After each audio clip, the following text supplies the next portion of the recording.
Ազգային ժողովի ուժեղ Հայաստան եւ Հայաստան խմբակցությունների հարգելի պատգամավորներ, ազգային ժողովի աշխատանքներին հետևող սիրելի հայրենակիցներ։ Ուժեղ Հայաստան խմբակցությունը ազգային ժողովի նախագահի տեղակալի պաշտոնում տեխնացու առաջադրել է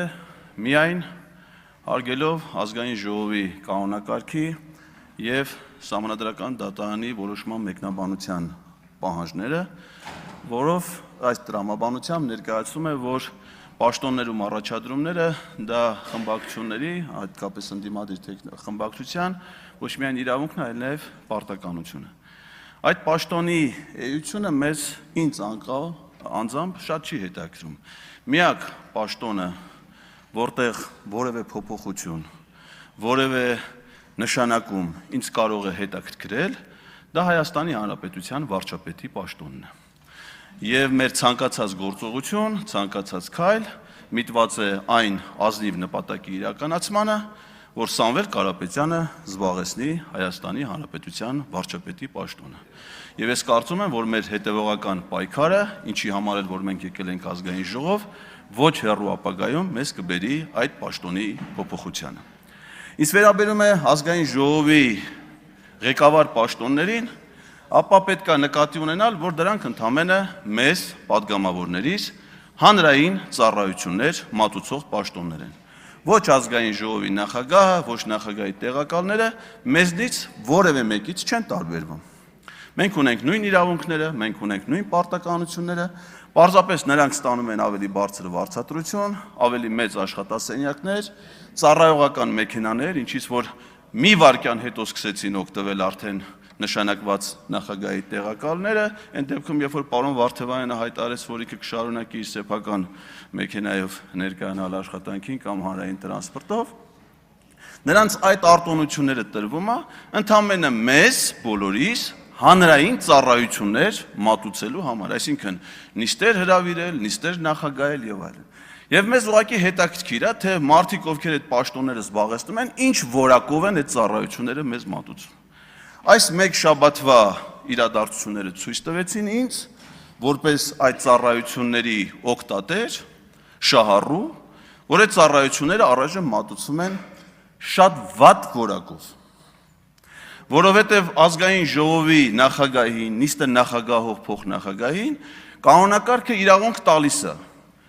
միջամտել ելույթներին, ելույթներից հետո հանդես գալ մեկնաբանություններով, հանդես գալ արտահերթ հարցի իրավունքով, հանդես գալ արտահերթ ելույթի իրավունքով, ինչ որ արվել է մինչև հիմա նախագահողների կողմից, դա անօրինական չի, դա կանոնակարգով իրենց տրված իրավունքն է, բայց այլ բան է իրավունք, այլ բան է իրավունքի նկատմամբ հարգանք, ինչ չափով ես օգտվում այդ իրավունքից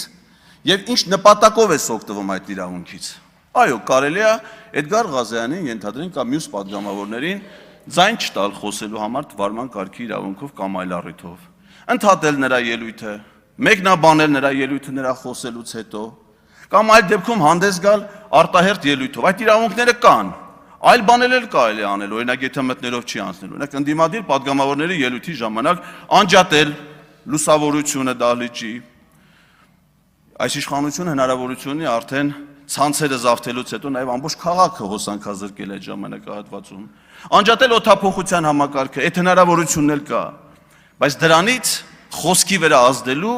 ոչ մի բան չի փոխվելու, դրանից փոխվում է միայն ազգային ժողովի հեղինակությունը, երբ որ 8-րդ գումարման ազգային ժողովը մեր հանրային իշխանության մարմինների համակարգում մինչև հիմա ունեցել ամենացածր վստահությունը եւ վարկանիշը, ապա դա իմ կարծիքով այդ հանրային ծառայությունների ցածր մատուցված որակի հետևանքներ է։ Ես մինչև հիմա գիտեի, որ իմ խոսքը տագնապ է առաջացնում, մարդիկ խուսափում են ինձ հետ հանդիպելուց, բազմաթիվ դեպքեր ա եղել, որ ես որպես քաղաքացի եմ եկել ազգային ժողով եւ մարդիկ խուսափել են, վախեցել են իմ տպավորությամբ ինձ հետ հանդիպելուց, բայց որ իմ լռությունից էլ կարող են վախենալ։ Սա ինձ համար բացահայտում էր այս նստաշրջանի, այս նիստերի ընթացքում։ Իսկ ինչ ենք մենք առաջադրել Արամ Վարդևանյանի տեխնատությունը, որպեսզի որակապես փոխենք այդ համակարգը։ Այ եթե Արամ Վարդևանյանը ընտրվի ազգային ժողովի փոխնախագահ եւ պարոն Ռուբինյանը հանձնարարի նրան, պարոն Սիսակ Գաբրելյանին ես ուզում եմ ասել, որ պատգամավորներից ոչ ոք մյուսին հանձնարարություններ տալու իրավունք չունի։ Ազգային ժողովի նախագահը փոխնախագահներին հանձնարարություն տալիս է միայն նիստերը նախագահելու համար իր կարճատև բացակայության ընթացքում։ Մեզանից որևէ մեկը մյուսին հանձնարարություն տալու իրավունք չունի։ Եթե այդ նիստը նախագահելու համար տրվի հանձնարարական եւ պարոն Վարդևանյանը թեկուզ մեկ նիստ նախագահի, ես կարծում եմ մենք բոլորս կհամոզվենք, թե ինչ է նշանակում նիստ նախագահելու հանրային ծառայության բարձր որակ։ Միգուցե պարոն Վարդևանյանի նախագահությունում նստելը փչացնի նախագահության գեղագիտական տեսքը, որը մեծ վայելք է պատճառում որոշ պատգամավորների, բայց որակական առումով մենք ունենանք շատ շահեկան իրավիճակ, որովհետև ընտրելով ազգային ժողովի փոխնախագահ, մենք ընտրում ենք նաև ազգային ժողովի մշտական գործող մարմիններից մեկի ազգային ժողովի խորհրդի անդամ։ Իսկ պարոն Վարդևանյանի հարուստ գիտելիքներով եւ փորձառությամբ ներկայություն ազգային ժողովի խորհրդին, ես կարծում եմ, որ կնպաստի այդ խորհրդի աշխատանքներին բացառապես դրական իմաստով։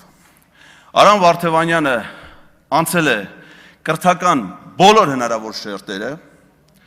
երկու միջազգային համալսարաններից ստացել է մագիստրոսի գիտական աստիճան, ունի իրավագիտության դոկտրի գիտական աստիճան, հիշեցնեմ, մենք բոլորս ովքեր որ տեխնացուներ ենք, անցած տարվա հոկտեմբերի 20-ից իրավունքի ուժով այլևս մեր կոչումները հավասարեցված է դոկտորի կոչումների, այդ թվում եւ պարոն Վարդևանյանի, եւ նա իր աշխատանքային փորձառությամբ անցել է թե օրենսդիր իշխանությունում, թե գործադիր իշխանությունում, եւ դատական համակարգում, թե մասնավոր առևտրային ոլորտում եւ բոլոր տեղերում ամենաբարձր պաշտոններում, վստահության ամենաբարձր մակարդակով իրեն դրսևորելով լավագույնս։ Ահա այս չափանիշներով ենք մենք առաջնորդվել պարոն Վարդևանյանի տեխնատություն առաջադրելուն։ Եվ քանի որ քվեարկությունը փակ գաղտնի է ընթանալու, ես կարծում եմ, որ ակնհայտ է, որ մեր երկու ընդդիմադիր խմբակցությունները միաձայն կքվեարկեն, ես ունեմ այդ ներքին համոզմունքը եւ վստահությունը, եւ շատ խորհրդանշական է պարոն Վարդևանյանի առաջադրումը, նաեւ որովհետեւ նա եղել է Հայաստան խմբակցության падգամավոր նախորդ գումարում, այսինքն ընդդիմությանը տված քվոտայով մենք ստեյության ունենք մի տեխնացու, որը որ ունի փորձառություն նաեւ այլ խմբակցության հետ առնչություններով, բայց նա մեր խմբակցության առաջադրած տեխնացուն է։ Եվ ես վստահ եմ, որ շատ падգամավոր նաեւ մյուս խմբակցությունից կօգտվեն փակ գաղտնի քվեարկության ռեժիմի հնարավորությունից եւ հնարավորինս մեծ թվով падգամավորներ կքվեարկեն պարոն Վարդևանյանի տեխնացության օգտին, որովհետեւ պարոն Վարդևանյանը մեծ հավանականությամբ մոտ ապագայում ստիպված է լինելու պաշտպանելու ձեր իրավունքները, որովհետև այնպիսի գործունեություն, որ դուք ծավալել եք մինչև հիմա, դա ունենալու է, պետք է ունենա իրավական պաշտպանության կարիք։ Ես հարգանքով եմ վերաբերվում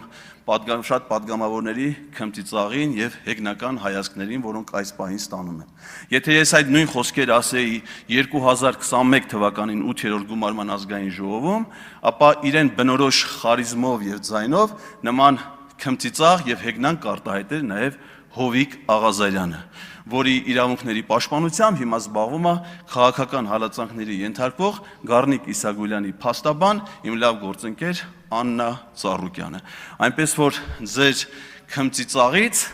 մեղադրյալի կարգավիճակ կարծում եմ բաժանում է ընդամենը մի շիշ վիսկի եւ WhatsApp-ի մեկ հաղորդագրություն։ Իսկ նման իրավիճակներում պարոն Վարդևանյանի ծառայությունները նաև որպես պրոֆեսիոնալ իրավաբանի կարծում եմ ձեզ շատ են պետք գալու։ Մենք այստեղ խոսեցին պարոն Վարդևանյանի Հայաստան դաշինքում ներկայացված լինելու եւ հիմա ուժեղ Հայաստանի խմբակցության падգամավոր լինելու մասին, դա ներկայացնելով ամենայն դեպս այդպիսիների ընկալումները որպես նրա թերություն։ Այն մարդիկ, ովքեր դա ներկայացնում են որպես թերություն, ես կոչ եմ անում ձեր խմբակցության ներսում ներքին հարաբերությունները պարզել առանց Արամ Վարդևանյանի հարցը քննարկման առարկա։ Եթե դուք պարոն Հայկ Կոնջորյանին բան ունեք ասելու, թե նա ինչի է եղել տարբեր քաղաքական կուսակցություններում, ունեցել տարբեր քաղաքական կարգավիճակներ, ապա խնդրում եմ դա արեք առանց մեզ ձեր խմբակցության ներքին քննարկումներում։ Եվ այդ կարգավիճակում, թե նախկինում ով ինչ պաշտոն է զբաղացրել, ով ինչ կուսակցությունում է եղել, ձեր խմբակցությունում բազմաթիվ քննարկումներ կարող ծավալ։ Ես զարմանում եմ այն մարդկանց վրա, ովքեր Արամ Վարդևանյանի տարբեր քաղաքական ուժերի հետ առնչությունների մասին խոսելուց հետո Իջնում են այդ դահլիճից ու գնում նստում, ես ուզում եմ հասկանամ, այդ մարդիկ ոնց են նայում Սերգեյ Բագրատյանի։ Ավարտեք։ Շնորհակալություն։ Հարգելի գործընկերներ, քանի որ